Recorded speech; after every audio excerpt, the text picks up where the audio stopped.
Lots of different combinations. All right, we're back. Welcome back. Joining me today are the Texas Guitar Woman. I'm going to go down the row here and introduce you. This is Cindy Cashdollar, who you've won 5 Grammys. Is that right? With Asleep at the Wheel. All right. Oh, that's a great band. Yeah, Sue Foley, who's the leader. Is that right? You've won a Juno Award, which is a Canadian Grammy. Am I right about that? That's right. Yeah. And Lisa Pankratz, the drummer. Sarah Brown plays bass. And Carolyn, Wonderland. Thank you so much for coming to our humble show. Tell us about the show tonight. What kind of music are we going to hear? Sue, you want to take it? You can hear a pretty wide variety, but mostly it's based around blues and roots music. And I mean, we all play a variety of styles, but it's all really basically roots music, I guess. Rock and yeah, country rock and roll, original songs. Lots of it's tonight. Yeah. And you came into town just for this gig, is that right? Mm-hmm. Now, have you played together? How much have you played together before? Is this one of your first gigs, all 5 of you together? So, well, combined in different groups, probably about 50 years. You know, combined. Yes. This is the second time that we've gone on the road with the Texas Guitar Women. We did a Louisiana tour in the spring. All right, and so you've kind of pulled this together, right? And you've had various variations of this over the years? Yeah, I kind of was, it started with a very low-key kind of gig down at Antone's in Austin. That's one of the most famous clubs in Austin, Texas.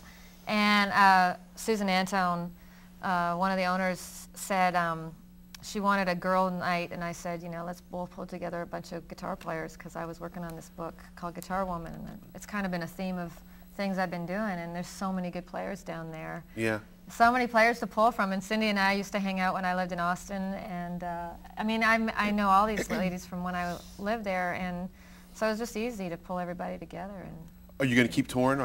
Do you have plans to tour? Well, we don't right now, but we've done a little bit stuff in the studio, and we're just kind of playing it by ear. Everybody's very busy with several different projects. Right. Carolyn, Wonderland is always on the road with her band, and Cindy gets called for gigs all the time, and I'm up in Canada, so we get together when we can.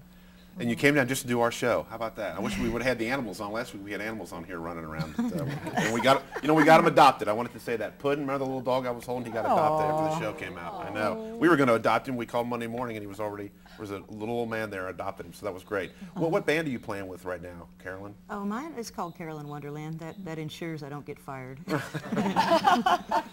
Well, I know, I feel like that old Chris Farley skit on Saturday Night Live when he just sits in awe when he's talking to Paul McCartney, but some of the people you've played with, I mean, who played with Dylan? Somebody said they sat in with Dylan. What was that like? I did Bob Dylan's Time Out of Mind CD. He was wonderful to work with. That was a CD that was produced by Daniel Lanois and was recorded live with a lot of people. It was a beautifully layered, beautiful CD. He was great to work with. And so you played with Tom Petty or toured with Tom Petty? I opened for Tom Petty. How was that? Great. It was awesome. Are they amazing? I've never seen them live. They're really I love that great. band. They were just in town this year, and my daughter went, but I didn't get to go. Are they great? No, they were great.